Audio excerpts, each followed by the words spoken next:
Yo, what's going on, you guys? It's your boy 3 Stacks in this thing, baby. Representing Team Kings of Games. And guess what, you guys? Happy Jank Day. We have, finally, I've got some people on the team that are, like, dedicated, thank God, and are willing to help me to keep the dream alive.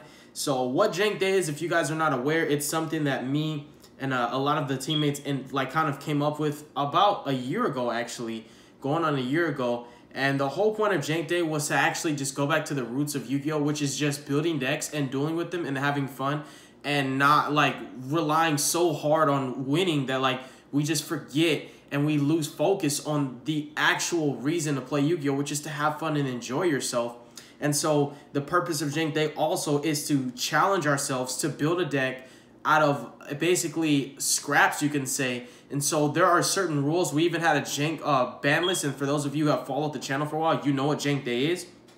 But what makes a deck Jank is it can't be a archetype. It cannot look like an archetype, and also it cannot play any like archetype cards that are from meta archetypes. So for example, you can't play anything Sky Striker related, not even the cards nobody plays. You can't play anything Thunder Dragon related. You can't play anything Altergeist related. You can't play anything like anything that like Dark Warriors play, like even if it's IGKNIGHT or Grepher. Unfortunately, you can't even play those cards, and it really sucks, but that's just how it is. And so there's also one other stipulation. If you use cards from an archetype, the amount cannot exceed 7 cards. So you can use cards that come from an archetype as long as it's not meta, and they cannot exceed 7 cards. What does that mean, 3 Stacks? Well, if you want to play Shaddoll engine, it can't be more than 7 cards that are Shaddoll, or it starts to look like a Shaddoll deck. But with that said, man, that's a lot of information, right? So you guys, I have my Jank deck for you, and you also should look on the channel and look at the other Jank decks. If you type in Jank Day, I'm pretty sure there's only one channel that's going to pop up, and it should be ours. And it's going to showcase like my Fiend deck, me dueling against Ed in his Spellcaster deck. We have like this Perry Knight's Turbo deck, literally playing Perry Knight as the main boss monster and star of the deck. So my deck that I decided to build, you guys, is a Turbo deck. I wanted to play a really aggressive deck because we're actually going to have some Jank duels today. I wanted to be able to make boards. I wanted to be able to break boards. I wanted to be able to put up disruptions. And I wanted it to be so strong that you could consider it able to compete even if it were played against a meta deck. So what I have for you guys today is Ignite, Metalfoes, Invoked, Spyral, Symphonic, Predaplant, Performages. Just call it Jank, okay? It's a ridiculously explosive deck full of turbo engines, and I love all the options that this deck has. Like this deck, you're never going to have a boring match with this deck. This deck will surprise you. It's like when you're playing Lights Ones, like you never know what this deck's going to do. It like randomly like just catches people off guard, and I love it a lot. So we're going to hop into the list, you guys, and I'll explain my card choice as we go along. This is not a 40 card deck. Let's do it, you guys. So we're going to start with our starter cards first. So we're playing 3 copies of Rescue Rabbits. I'll explain everything once we get it down, but we're going to go starter cards first. 3 Rescue Rabbits. We have 3 copies of Osiris Scorpio and 1 Cobra. We also have 3 copies of Symphonic Warrior Guitar and 1 Mike. So these are the starter cards of the deck that kind of allow the engines to act in basically a cooperative manner, meaning that you can resolve multiple engines in the same turn, because also keep in mind, a lot of my engines, not a lot of them, but more than half of them, or I would say 6/10 of them, are actually reliant on a normal summon to get going. And so if you don't want to be stuck and basically like have to choose which engine you want to commit to, which normal summon you want to commit to, you want to play cards like the Symphonic engine and the Predaplants, because they get you access to Brilliant Fusion and Instant Fusion, which is really awesome, you guys. So I really like these engines. They help me out a lot. Like oftentimes if I have an Alistair, but also at the same time, like I have a Spiral combo and you need a normal summon tough, like I would go for a tough, and then like I'll get the extra normal summon from off one of these cards, get my Alistair, and you can still reveal Super Agent, and like you go Wombo combo because you can resolve double Helix and the Alistair, the Invoker of Madness in the same turn, which is really nuts. So yeah, I like these starter cards a lot. They fix a lot of the problems that this deck already had just off the jump. As I was building it, I was like, I can already see that my problem is that I have too many normal summons. So instead of taking out all the normal summons, how about let's put in some cards that allow me to resolve double summons. And these are really better than double summons because they allow you to get the extra normal summons simultaneously committing an additional monster on board, which makes a difference because your Alistair the Invoker of Madness needs a different type and a different attribute, which really helps. And also just being able to open up zones, like making bigger link monsters so that you can summon the boss monsters from each engine. Like you can resolve Invoker of Madness, and like you can get out of Fusion. You can resolve Electrum, which Electrum is still really good. Even though he's at 1, you can resolve Electrum. You can put a couple things on the board. Also being able to get out some of the Metalfoes fusions at the same time. It just really helps opening zones so that you can get out the boss monsters for all your archetypes. So these are really great starter cards. Rescue Rabbit is a 1-card Electrum, which really helps.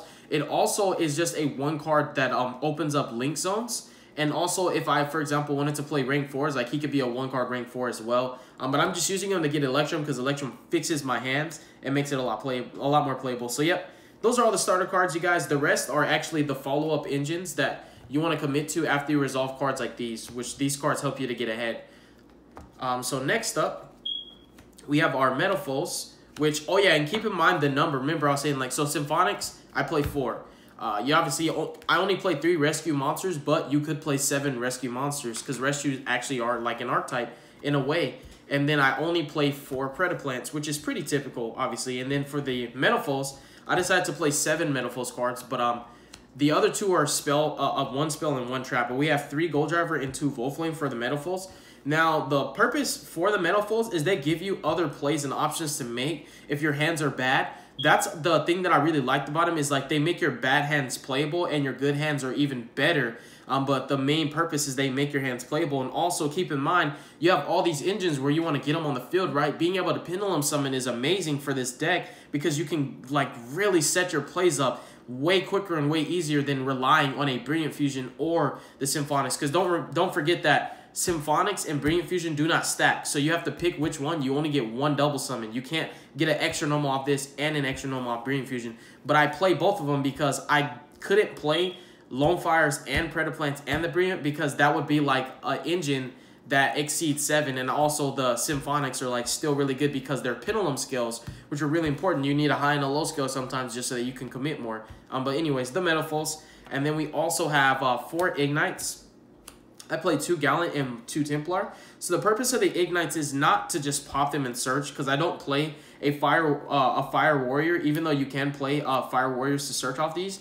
They're not here for you to open a bunch of them. They're here because they're searchable scales, and they're normal monsters and they're Pendulum monsters, which synergize with the Metalfoes, because in order to make Mithurium, you need a Pendulum monster and a Metalfoes. Also, in order to make Alkahis, you need a Pendulum monster and a normal monster. So these are both Pendulums and normals, even though the Metalfoes are as well. But I couldn't play more than 7, so I felt that the Ignite engine would help. Also, this being a Rescue Rabbit target and this being a Summoner's Art target really helps as well. So yeah, sometimes when your hands are bad, they just get unbricked just by having a high and a low scale, which really helps you to just go off.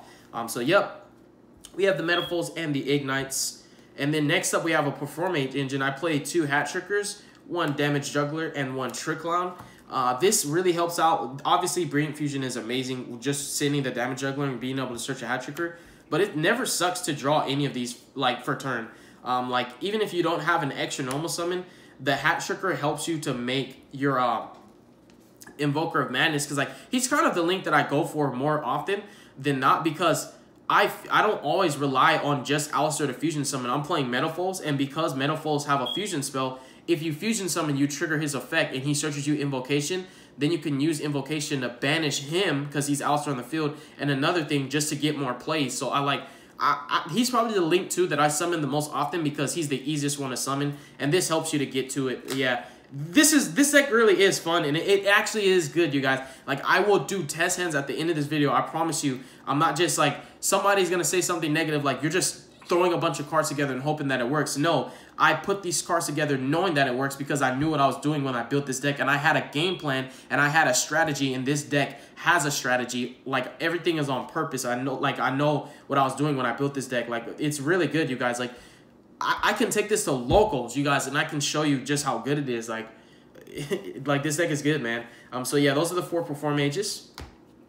And then for the Spirals, we play 3 copies of Super Agent, and Spirals are not meta right now, so I can play Spirals. We have 3 copies of Super Agent, which is actually a good extender, even if you're just going first, because link climbing matters. We have 3 Super Agents. I played 2 copies of Tough and 1 Master Plan. I played 7 cards from my Spyral engine. I play the Resort, so that makes 7 Spyral cards. The Master Plan is just here because she's just too good. It's too good to miss out on capitalizing on the advantage that you get off of summoning her off Double Helix. But if I end up going second, if I have the optimal hand to do so, I'll just go Tough, Super Agent, and then pop 2 cards, make Double Helix, and use Double Helix, bring out another Tough, and pop another card if I just need to clear things and just swing for more damage, which really helps. Jank format is going to be different from every other format. We're still, like, everything's still under the woodworks because we're revamping it, but those are the 7 Spyral cards. Just Pendulum summoning out, like, a Tough can really help you if you're going second. And then we have 2 copies of Alistair, and then the Gem Knight I chose was Sapphire. The reason why I just chose Sapphire is because I just prefer the artwork. I'm not playing her with the mindset of, oh, in case I draw her, I need her to be good. I just like Sapphire. I'm pretty sure Sapphire's a girl, but if it's a guy, it doesn't matter. Like, nobody's going to die. And then, so the Alistairs, I decided to play only 2 Alistairs because my Invoke engine is, I didn't go for 7 cards in the Invoke engine. I actually went for the 2, 4, 5, 6. So I could technically play the 3 Alistairs and it would make 7, but I kind of just, I liked the way it was functioning and I was drawing Alistair enough. Also, this deck is not like Alistair or Bust. Like, you don't need Alistair, but he's definitely a really good engine because he gives me exactly what I wanted when I mentioned playing this deck. He gives me disruptions on my opponent's turn with Invoke Raijin and also the Invoke Makaba, which we don't play a lot of lights, but I do play Book of Law, which is, again, why I'm so dedicated to resolving, summoning Alistair and resolving it as quickly as possible, searching the Book of the Law, so that whatever fusion I make, I can turn it into Makaba anyways because of Book of the Law.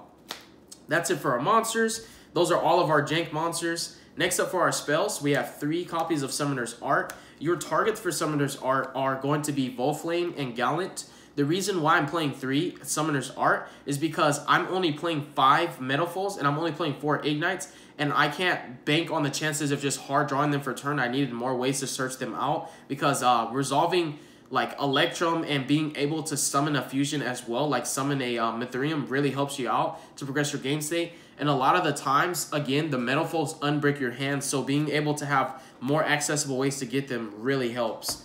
So 3 Summoner's Art. We also play 3 Painful Decision because I'm like serious about getting to my scales. I find that this allows me to have 6 more copies of the Pendulum Scales without playing 3 extra or 6 extra copies of cards that belong to the archetype. These are not archetype specific. These are very generic cards that apply to any normal deck that you're playing, which is really good. So 3 Painful, 3 Summoner's Art. Luckily, we're playing Mithrium, and Mithrium can recycle your Metalfoes, so you don't really run out of anything. As long as you're getting them to the grave, you can put them back. So these like act as starter cards as well. Then we have 3 copies of Brilliant Fusion. Brilliant Fusion is a really, really good card in this deck. It's a lifesaver, in fact. Lifesaver being that if you have a Rescue Rabbit and an Alistair, or if you have like Tough and Super Agent, but you're going first and you can't really do much, like it just really helps you so that you don't have to forcefully commit to just one play, and especially if that one play is linear. Because for me, all these engines in my deck, for the most part, if I rely on only one, it is very linear, being that if that play gets stopped, my turn is stopped. Like, my turn is literally done. But having Brilliant Fusion allows me to keep playing, even if that play gets interrupted. And also, if it doesn't get interrupted, then my board is going to be that much more powerful because of Brilliant Fusion or the Symphonics. Then I play 2 copies of Magical Meltdown to search out my Mr. Crowley. And it does have the protection as well for my fusion summons, which does actually matter. 1 Spyral Resort because I'm playing a compact Spyral engine. The protection, and also what's most relevant is the fact that it shuffles any monster from my graveyard into the deck, and it doesn't specify the main deck, which is really cool. So I'm pretty sure that I can just shuffle it into the extra deck as well. But if I'm wrong, I'm wrong. God forbid. But anyways, what it really helps is it puts back the Gem Knight if I need to resolve another Brilliant Fusion, because like you could put back Seraphonite, put back the Gem Knight, technically speaking. It helps if you drew into that one-of that you couldn't, like, literally, there's no other way to get it back to the deck other than Skull Dread, but you couldn't Skull Dread. You can just get in the grave and use Resort, put it back, and use it next turn. So it does fix a couple problems as well as being a searcher for the archetype and protection. And then 2 copies of Terraforming, which I call Optimus Prime, to search out one of the 3 field spells that I play. I play 1 Invocation and 1 Book of Law to complement my Invoked engine. I didn't want to go too hard on it, especially playing more than 1 Invocation would help me to brick, which I don't need help bricking. I'm trying to fix those problems, which is why I play my deck the way I play it. 1 Rhoda, it searches out your Templar and also your Super Agent or your Tough, and then 1 Instant Fusion. I decided to play Instant Fusion for the hands where I ran into Brilliant Fusion plus the Predaplants. I wanted to be able to search out another card that I can actually use instead of an extra copy of Brilliant that doesn't do anything. And Instant Fusion really helps because you could just summon Raijin and use Raijin to Book of Moon himself, or if you were not able to like resolve a fusion for whatever reason and you have Alistair, you can play Instant Fusion on Alistair and he'll get his effect. You could discard a card, search out Invocation or Book of the Law, which I'll search out Book of the Law, and then I can turn that Raijin into a Makaba, which really helps when you have weird hands. So Instant Fusion is nice. 1 Foolish Burial, 1 Monster Reborn. Soul Charge is banned for Jank format. That's one thing that's definitely guaranteed. Metalfoes Fusion and Metalfoes Combination. I play 5 Metalfoes monsters and 1 of each of these. That's 7 cards. So yep, that is the main deck, you guys. Next up, I will be showcasing my extra deck. Something really cool about my extra deck is I have some powerful Link 2s that used to define formats at once upon a time. Like Double Helix was considered to be one of the greatest Link 2s. It is considered to be one of the greatest Link 2s of all time. I play Double Helix. I play 1 Alistair, the Invoker of Madness. I still think he's a great Link 2, and Electrum. So when you're able to resolve all 3 of these in 1 turn, my mindset, even though I can still lose, my mindset is I should not lose. There is no reason why I should lose if I have capitalized off the advantage that I've accumulated off of each one of these 3 Link 2s, which you can resolve all of them in 1 turn if you get the optimal hand to do so. But it's not always going to be that way. That's like the dream, though, for me to resolve all these in 1 turn. I should not be winning. I mean, I should not be losing. Now I have 1 Underclock. I just need a generic Link that points down, because you can't make, even though Double Helix points down, like, you can't always just make him just because. He requires 2 Spirals, and then you want his zone to be occupied by a Spiral that got summoned off his effect. These do open zones, but sometimes you just can't summon them in. For those for those awkward situations where you just need to open a zone, I play this because I don't have Lamphalinkus, or however you pronounce it. We have 1 Phoenix and 1 Service, 1 Decode Talker. Oh, and the reason why Phoenix and Service are not banned for the Jank format is because they're actually fair spot removal. What we decided to ban was Unicorn because of his ability to draw too many cards, and the shuffling a card from the deck to the field, to the deck's not that bad, but because of his second effect, we had to ban him. We also had to ban Griffin because Griffin is really strong, even though he's not meta relevant. And Goblin is staying banned. And this is Saryu's Skull-Dread. I don't have one, but we decided to keep Saryu's Skull-Dread here for our Jank format because a lot of our decks would be able to abuse him a little bit, or not necessarily abuse him, but I would say like this. He helps to solve problems for a lot of the decks we're building in Jank format, so we felt that it was fair to keep him here. So that's it for the links. I believe that's 8 links. And then the rest are just 7 fusions. So we have 2 copies of Mithrium, 1 Alkaheights. I decided to bump Mithrium from 1 to 2 because there are interactions where you need the second Mithrium to put the first one back so that you can keep your engine live and you won't burn out. And then Alkaheights is just a solid interruption. It's you can make it with 2 Metalfoes or Metalfoe and an Ignite, which is really nice. And then we have 1 Makaba, 1 Percatrio, 1 Raijin. I couldn't play multiples of any of them, and if I wanted to play multiples, I would have to cut one for another one, and I just felt like each one of these will come up, and because each one of them will come up, and because my extra deck space is so tight, I decided to just play 1 of each. Like, you can make this because you main deck Winds, you can make this because you main deck Fires, you main deck Lights, but oftentimes you have to rely on Book of Law to get this guy out. That's why Alistair and the Invoker of Madness is so important to resolve, because you don't play a lot of Lights. And then the Seraphonite for the Brilliant Fusion. Now, I'm going to check the time on the video, and that will determine how many test sends I can do. Okay, cool. So we're 18 minutes in. You guys don't have to watch this part. You don't. Nobody's forcing you. So you can leave if you want, but if you're interested in seeing the deck, how it functions, I'm going to go ahead and do a test hand. Or 2. It depends how long the first one is, because it might actually be long. This deck's combos are pretty sophisticated, and I think one mistake can really just end the turn. Like, this deck does require a lot of thinking, and it's just because like you're doing a lot of choice making. Like, you're sitting here deciding what is going to benefit you the most, what's going to help you out the most in the long run, especially when you're caught in a decision where you're forced to choose one over the other. That's where like your skill has to take place, because you have to decide which one is going to take you farther and which one has the most longevity. And oftentimes, if I'm caught between Invoked and anything, I always pick Invoked, just because the longevity of Alistair can keep me in the game until I'm able to set up another play. So Alistair is normally like the one I pick overall, just because you can grind with Invoked. It's a 1-card combo, and Alistair gets himself back in the hand so that you have a follow-up play, just being able to normal summon him and make another play. Even if it's the worst-case scenario, it's still better than going for, like, for example, a double Helix or an Electrum that could accumulate some sort of advantage, but it still won't get you as far as Alistair can, like, get you, if it makes sense, like how long it's going to keep you in the game. We don't play a lot of other links too. Like Borsword and Borlord are banned. Like they are absolutely, without a doubt, they're banned for Jank format. Like there's no way we're letting those cards stick around. So yeah, I need to get a good shuffle too, because I play one-ofs like the Symphonic Mics. I play Garnet. I play Cobra. I play 3 one-of bricks that if I draw them, they kill an engine. And that sucks because that's actually 3 cards, which is why I'm not mad that I'm not playing 40 cards, because it would actually increase my odds of drawing those one-ofs, which is actually true. So let's see if luck is on my side, you guys. And I really need to shuffle this deck good. Like I can't have any of the same name next to each other just because it was organized for a deck profile. All right, let's do it. So this is gonna be hand number 1. Okay. You guys clearly saw me shuffle and power shuffle at that, so there is no denying this hand right now. Wow, this hand is amazing, you guys. This is, whew, the decision making. If I was going second, I could probably OTK. I really could. I believe that I could. So, Jesus, let's do this. Let's go Brilliant Fusion first. And let's go ahead and send out the Sapphire.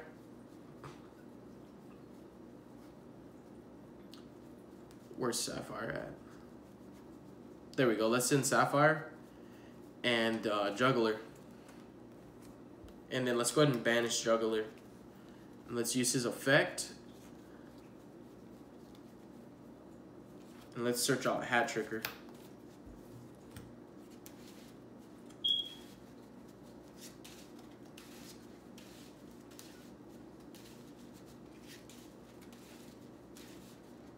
Alright, and then next step.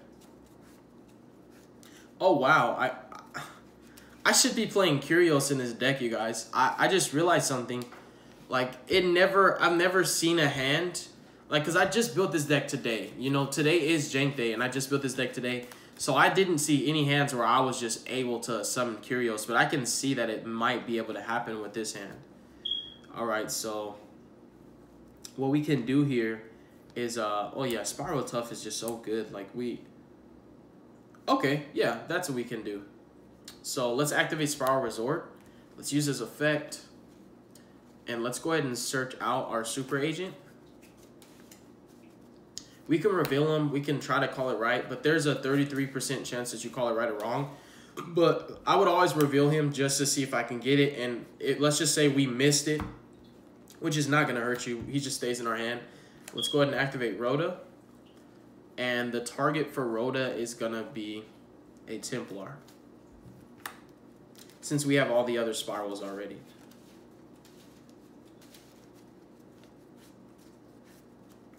And that Templar is going to be discard fodder for our plant. So let's see. Let's go ahead. Actually, let's go. Can we go for double Helix, or should we go for Alistair, the Invoker of Madness? I definitely don't see me being able to make Electrum, or also I don't really. If I make Invoker of Madness, I can't fusion summon. No, I can. I can fusion summon because the plant can search into fusion. But the thing is, I don't have Alistair, which means like whatever fusion I make off of that play, that's it. Here's what I'll do. I'll just, for this particular hand, I'm going to normal tough for turn. I'm going to hold the plant for a follow-up play. Yeah, that's what I'll do. I'll hold it for a follow-up play. And then I'm gonna normal summon Super Agent. Let's put him over here too. And this is just hypothetically saying that we didn't get it right, because I don't want to make my test hand so favorable and one-sided where like I just like there's a chance that I can resolve it and I just go with the 33%. Like, yeah, I hit it. No, I'm just going to play it off as if I missed it. And then we're going to reveal Special Hat Tricker. We're going to link that and Seraphinite. And this, boys, is exactly why I'm playing Underclock, because I don't have Lanphalinkus. So we're going to make Underclock. Then we're going to link these two. Still going bad on them anyway. We're going to go into Double Helix. And then we're going to use his effect. And because we guessed with Super Agent, even if we missed with Super Agent, we do know what's on top of our opponent's deck because of Super Agent. Like, we made our opponent reveal already, so we know that Double Helix is gonna, like, it's gonna get his effect. That much is certain. And let's go ahead and get our, where's Master Plan at? Dang, Master Plan is the 4th brick I can't draw. I play 4 bricks, 4 garnets. Special Master Plan. I don't play any missions because my Spyral engine is already 7 cards, so I can't capitalize on maximum advantage, but I can do this. Oh, snap. I can make Saru's the Scoldred. Dude. Wait, it's even better. Yeah, I can do it. I can make Saru's the Scoldred. I'm not going to be drawing, but shoot. I'm still going to be able to special summon. Is it worth it? And plus, we open with Resort, which that sucks right there. So you know what? I think I would probably have to halt this play, and I would just really have to hope that this is enough. This is Jank format.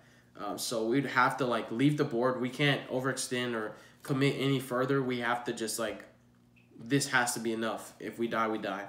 So now we're going to go Resort. What I'm going to do is I'm going to put back the Sapphire.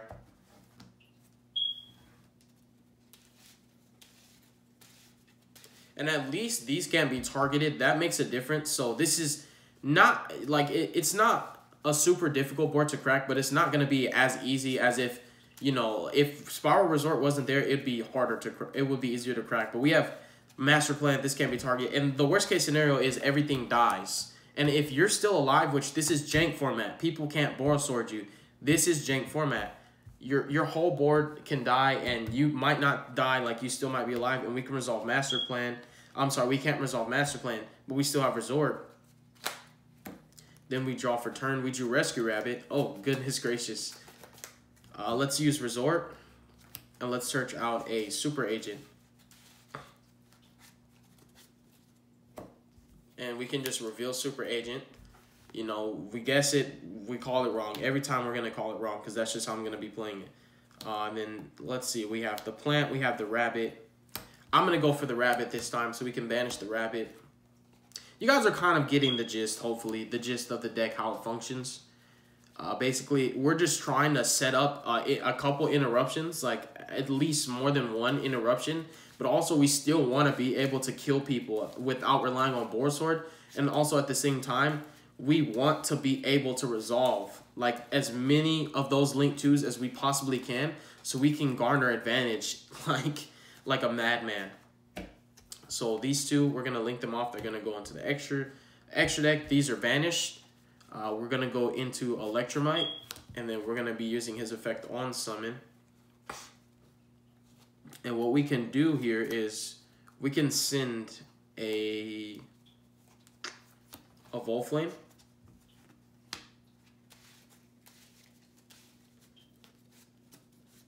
And then the next thing we can do is activate our Templar and use Electrum to pop the Templar. And let's add the Volflame. And then we're going to draw a card. It's Trick Clown. Okay. Then we can activate Volflame. And what Volflame can go ahead and do is we can pop this Spiral Resort because I want Electromite to stay on the field. And we can set Metalfoes Fusion. Then we can activate it. I'm sorry, we can't activate it. So let's go ahead and set Combination. Wow, that kind of sucks, man.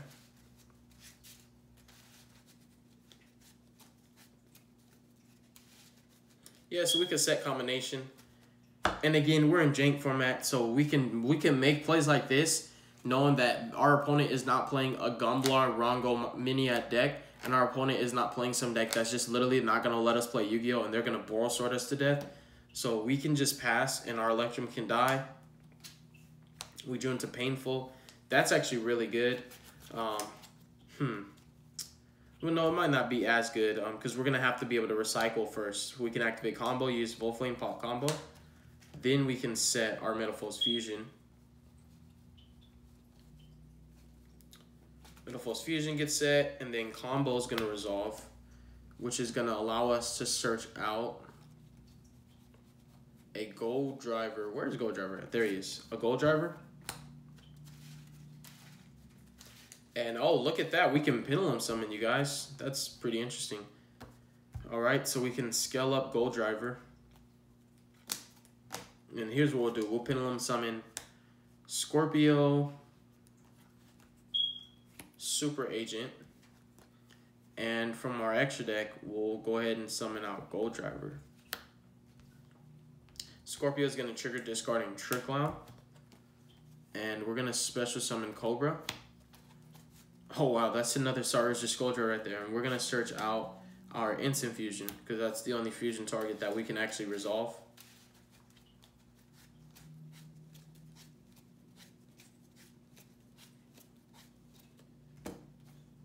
And I believe the next thing that we could do is we can take this, we can link this, and the Cobra. And we can go Alistair. And then we can activate Instant Fusion. Oh yeah, we need to make sure we summon those away from here. Instant Fusion to summon Raijin. Effect of Alistair, discard this. And we can go ahead and search out an Invocation. And the reason why we didn't activate Trick Clown is because like I'm gonna banish it anyway, so what's the point of activating Trick Clown? Because I don't have any other lights in my grave. So, like, there's no point in activating Trick Clown. Search Invocation, activate it, banish him, and the Trick Clown. And then we make Makaba. And then we can try to push for damage, I guess. Yeah, that wasn't the greatest. Honestly, that hand wasn't the greatest. Even though, like, the opening, the Spiral combo was nice, that hand wasn't really the greatest. But it was still a good hand. And you guys basically get to see what the deck is trying to do here.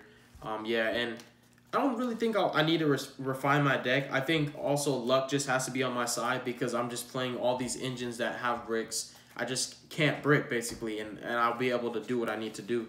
But thank you guys so much for watching the video. You guys, happy Jank Day. You will see this deck in action as well as the other Jank profiles for everyone who wants to participate in Jank Day. They absolutely can.